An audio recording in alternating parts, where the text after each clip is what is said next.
कानूनों का विरोध कर रहे हो, वहीं रोजाना अपने गांव से हजारों की संख्या में इकट्ठे होकर के टोल बैरियर पे जाकर के उस आंदोलन को, जो किसान आंदोलन पिछले 6-7 महीने से चल रहा है, उसको मजबूत करने का काम करो, उसको ताकत देने का काम करो। इसके लिए आपको बधाई देता हूं। मैं भी साथियों आज आपसे इस आंदोलन के सिलसिले में मिलने आया था। मैंने जो विधानसभा से इस्तीफा दिया था, इस्तीफा देने के बाद पार्टी के सीनियर साथियों के साथ मैंने बैठ करके चर्चा करी कि हमें आगे क्या करना चाहिए। तो सारे साथियों की एक ही बात थी कि एक आंदोलन किस तरह मजबूत हो, इसके लिए हमें गांव गांव में जाकर के लोगों से मिलकर के लोगों को इन कृषि के 3 काले कानून जो हैं, जहां इनके बारे में पूर्ण रूप से बताएं, वही किसानों को इस आंदोलन के लिए और ज्यादा प्रेरित करें, और ज्यादा उनको तैयार करें कि जब तक ये कानून वापस नहीं हो तब तक इस आंदोलन को और मजबूत करके लड़ने का काम किया जाए। जहां साथियों आप आंदोलन में अपनी बड़ी भूमिका निभाने का काम कर रहे थे, वहीं हरियाणा प्रदेश की सरकार भी हरियाणा के किसान को कमजोर करने में लगी हुई थी। जब ये कोरोना की महामारी आई थी, पूरे देश और दुनिया में जब इसने महामारी ने बड़े स्केल पे, लार्ज स्केल पे जब इस महामारी के लोग शिकार हो रहे थे, उस वक्त हमारे देश में इस महामारी के बहुत थोड़े मरीज थे, कोरोना के बहुत कम पेशेंट थे। हमारे देश के प्रधानमंत्री ने जब पहला लॉकडाउन लगाया था, उस वक्त केवल 600 इसके मरीज थे। हम तो ये मान के चल रहे थे कि लॉकडाउन लगा करके कहीं इस महामारी पे काबू पाने का काम किया जा रहा है, लेकिन साथियों इस बीमारी को काबू करने की बजाय एक ऐसी बीमारी पैदा इस देश में कर दी जिसकी वजह से इस देश का अन्नदाता जो आज दुखी है, परेशान है। जहां देश के प्रधानमंत्री ने काले कानून बनाए, वहीं इस प्रदेश के अंदर इस महामारी के दौरान 9 बड़े घोटाले हुए। अगर मैं एक एक घोटाले की विस्तार से चर्चा करूंगा तो बहुत लंबा समय लगाएगा। सरकार बनते सबसे पहले धान का घोटाला हुआ था। जब धान का घोटाला हुआ, विधानसभा का सत्र आया, मैंने मुख्यमंत्री से पूछा था कि नई सरकार से उम्मीद तो ये करते थे कि किसान को और ज्यादा आप प्रोत्साहन देने का काम करोगे, लोगों से किए हुए वायदों को पूरा करोगे। जो सरकार में शामिल लोग थे जिन्होंने इस भारतीय जनता पार्टी को फिर से सत्ता में लाने का काम किया था, मैंने उन लोगों से पूछा था कि आप तो ये कह करके हरियाणा की विधानसभा के सदस्य चुन करके आए थे, आपने तो ये कहा था कि हमारी सरकार बनने के बाद अगर हम किसी सरकार में शामिल होंगे तो बड़े बुजुर्ग को मान और सम्मान के रूप में 5100 रुपए पेंशन देंगे। आप लोग तो ये कह करके आए थे कि अगर हम सत्ता में आए तो फिर किसान का कर्जा माफ करेंगे। मैंने कहा था पढ़े लिखे नौजवान बच्चों को ये कह करके वोट लिया था कि अगर आप हमें चुन करके भेजोगे, अगर हम सत्ता में आएंगे तो पढ़े लिखे बच्चों को रोजगार देंगे, नौकरी देंगे। और रोजगार और नौकरी जिन बच्चों को नहीं मुहैया होगी उनको 11,000 रुपए बेरोजगारी भत्ता देंगे। तुमने अनेक वायदे किए, तो उन वायदों का क्या हुआ? वायदे पूरे करने की बजाय किसान के धान की फसल पे बोनस 100 रुपए देने की बात करने वाले लोगों ने किसान से 250 से 300 रुपया नमी के नाम पे काटने का काम किया। मैंने मुख्यमंत्री से पूछा था कि केवल आप हमें एक बात का जवाब दे दें कि धान के ऊपर नमी के नाम पे जो पैसा काटा जा रहा है, ये किसके खाते में जा रहा है? ये पैसा सरकार के खाते में आ रहा है, ये पैसा मिल मालिक के खाते में जा रहा है, ये पैसा कोई इनकी खरीद करने वाली एजेंसी के खाते में जा रहा है या ये पैसा जिस आड़ती की दुकान पे धान किसान ला करके डालता है उसके खाते में जा रहा है। मुख्यमंत्री कहने लगा इंक्वायरी कराऊंगा, साथियों साल बीत गया, कोई इंक्वायरी नहीं हुई। पहला घोटाला धान का, फिर सरसों का, फिर गेहूं का, और फिर एक ऐसा माफिया खड़ा किया था जिससे 50 लोगों की तो जान गई, और शराब माफिया के नाम से ये पूरा प्रदेश बदनाम हुआ। लॉकडाउन के दौरान इस किस्म के हालात थे कि अगर गांव में किसी बड़े बुजुर्ग की डेथ भी हो जाती थी तो रिश्तेदार भी मिलने नहीं आए थे। लोग डरते थे कि कहीं रिश्तेदार से मिलने जाएं, हमारी वजह से उस घर में, परिवार में, गांव में किसी को कोरोना ना हो जाए। उस लॉकडाउन में हालत ऐसी थी, ना कोई रेलगाड़ी चल रही थी, ना कोई बस और कार चल रही थी, ना साथियों कोई फैक्ट्री चल रही थी, स्कूल और कॉलेज बंद हो गए थे। यहां तक भी गांव में छोटी छोटी दुकान जो थी परचून की वो भी बंद कर दी गई थी। टीकरी पहरा लग गया था, सड़क पे कोई निकल नहीं सकता था, पुलिस ही पुलिस खड़ी थी। कोई अगर गलती से कहीं शहर जाना चाहता था तो पुलिस वाले उसको बेइज्जत करने का काम करते थे। उस दौरान हरियाणा की सरकार के अंदर बैठे लोगों ने शराब के गोदाम जो दारू से भरे हुए थे, जिन पे सरकार की सील लगी हुई थी, उनमें चोरी करवाने का काम किया। 1 करोड़ 20 लाख बोतल दारू की निकाली गई और निकाल करके हरियाणा प्रदेश के गांव गांव में, घर घर में सप्लाई करके लोगों की जेब पे डाका डालने का काम किया। अरे छात्रगाम में मिलती थी कि नहीं मिलती थी तब दारू? के भाव मिला करती तुमने?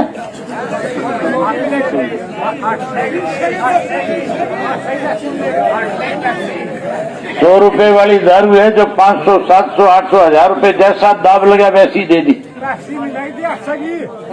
तुम ये बताओ मेरे को, ये दारू वाला महकमा किसके पास है? दुष्यंत के पास नहीं, उचाना के पास है।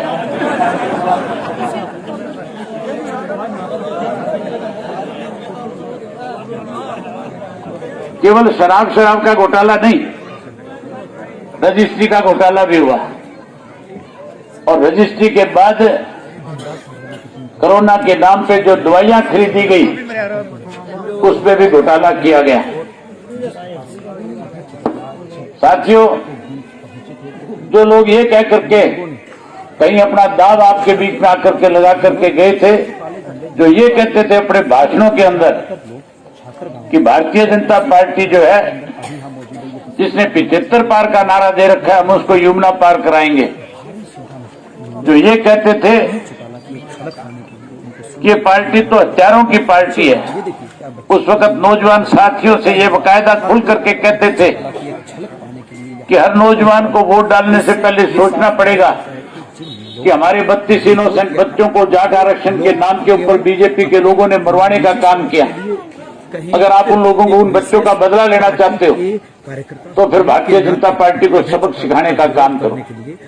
आपको भावुक किया गया, आपका वोट दिया गया, ज्यादातर आपका वोट लेकर के कहीं उस वोट को जिसको मान और सम्मान मिलना चाहिए था, जिसकी इज्जत करनी चाहिए थी, उसको ले जाकर के खटर के गिरवी रख दिया। लगा सकते हैं कि कितना साथियों, अभी मुझे जो सम्मान के रूप में पगड़ी पहनाई, यहाँ पर इस छात्र पगड़ी का मतलब जानते हो क्या है? अपने आप में एक बहुत पगड़ी किस आदमी को पहनाई जाती है? बड़ी भीड़ यहाँ पर पगड़ी गांव का जो है मान सम्मान है। लगातार आपने ये पगड़ी चौधरी देवीलाल को भी पहनाई थी, उससे एक बात आपने पगड़ी चौधरी ओम प्रकाश चौटाला जी को भी पहनाई थी। किसानों का आपने जब चौधरी देवीलाल को ये पगड़ी पहनाई थी तो उन्होंने इस पगड़ी को प्रधानमंत्री के पद तक ले जाने का काम किया। शुरू हुआ था और जब किसानों की मांगे आपने पगड़ी चौधरी ओम प्रकाश चौटाला को पहनाई, 26 जनवरी को आपकी इस पगड़ी के मान सम्मान को कोई ठेस ना पहुंचा सके। मैं अपना इस्तीफा दे दिया। जब कांग्रेस के राज में उनके खिलाफ षड्यंत्र के तहत पूरा नहीं किया, मुकदमे दर्ज करके 10 साल की कैद कराई गई, इस्तीफा दे दिया और उस वक्त में सरकार में बैठे लोग केवल ये चाहते थे कि चौधरी ओम प्रकाश चौटाला एक बार आकर के अपनी पगड़ी हमारे पैरों में रख दे, किसानों की मांगों के लिए हम कल उनको इन मुकदमों से बरी करने का काम करेंगे।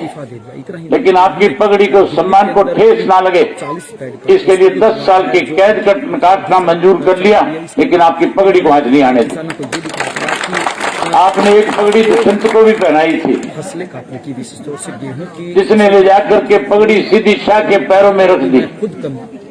रख दी थी कि नहीं रख दी सारी पगड़ी पैरों में? निश्चित तौर पर हैरानी की बात है। अपने आप में बहुत कुछ आज जब मैं आपके गांव के कार्यक्रम में आ रहा था का ये संबोधन तो 10-12 जेजेपी के जो क्या कुछ करना है, कहीं कोई दुष्यंत के ज्यादा नजदीक होंगे वो लोग, मोहनगढ़ से जब मैं वापिस आ रहा था दूसरे गांव में तो सड़क के ऊपर काले झंडे लेकर के खड़े थे, और वो काले झंडे लेकर के जो खड़े हुए थे मैं उन सबको जानता था, क्योंकि पार्टी में मेरे साथ भी उन्होंने काम किया था। मैंने गाड़ी रोकी, मैंने उनसे पूछा कि कैसे खड़े हो, ये काले झंडे क्यों ले रखे हैं? मैंने कहा कहीं आज तुम किसी बीजेपी जेजेपी के नेता का विरोध करने आए हो?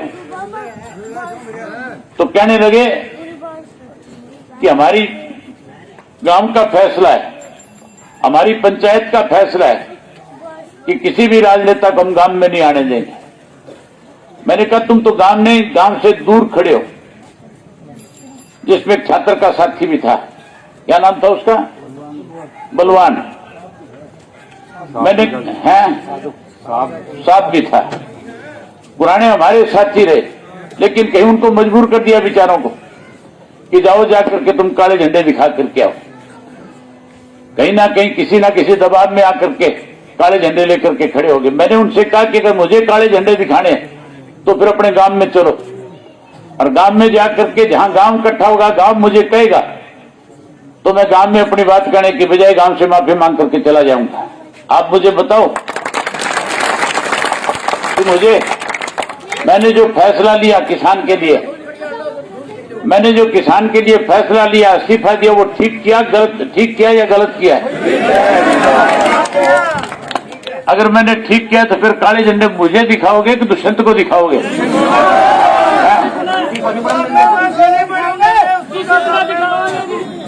तो फिर उसने बलवान ने साहब ने भी समझाने ने कि क्यों मूर्ख हो फिरो तुम क्या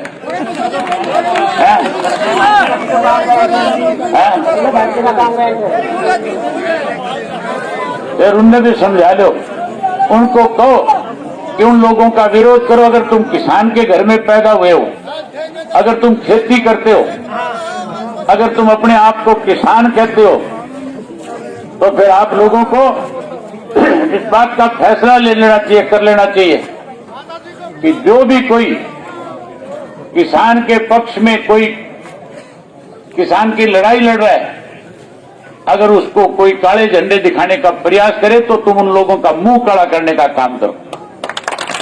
मैं मेरे लिए नहीं कह रहा, ऐसे लोग जो आज मुझे काले झंडे दिखाने का प्रयास कर रहे थे, वो कल तुम्हारे टोल पे जाकर के तुम्हें भी काले झंडे दिखाने की हिम्मत करने की कोशिश करेंगे। इससे अच्छा समय से पहले ऐसे लोगों का इलाज करो, ताकि इस किसान की पगड़ी पे कोई फिर से हाथ डालने का प्रयास ना कर सके। मैं आपसे निवेदन करने आया था कि बुजुर्ग और साथियों, आंदोलन कमजोर ना पड़े, आपकी स्टॉल की बहुत बड़ी जिम्मेवारी है। अब गेहूं की फसल की कटाई का टाइम है, फसल पक करके तैयार है, आपको खेत में व्यस्त होना पड़ेगा, काम करना पड़ेगा। लेकिन जो हमारे बुजुर्ग बड़े हैं, जो सारा दिन ताश खेल करके अपना टाइम पास करते हैं, जो कहीं गांव की चौपाट में हुक्का पी करके बैठ करके गपशप करके टाइम पास करते हैं, उनको सुबह सवेरे नहा धोवा के ताश की डब्बी दे के हुक्का भरने वाला साथ भेज करके टोल पे बैठा दो, ताकि संख्या बड़ी हो जाएगी, आंदोलन मजबूत हो जाएगा, और साथ के साथ तुम अपनी फसल की कटाई भी आराम से कर लो। करोगे इस काम को? तो यही बात आपसे करने, आपने मेरी बात सुनी, आपका बहुत धन्यवाद। जय जवान जय किसान, किसान एकता जिंदाबाद, किसान एकता जिंदाबाद। बहुत धन्यवाद।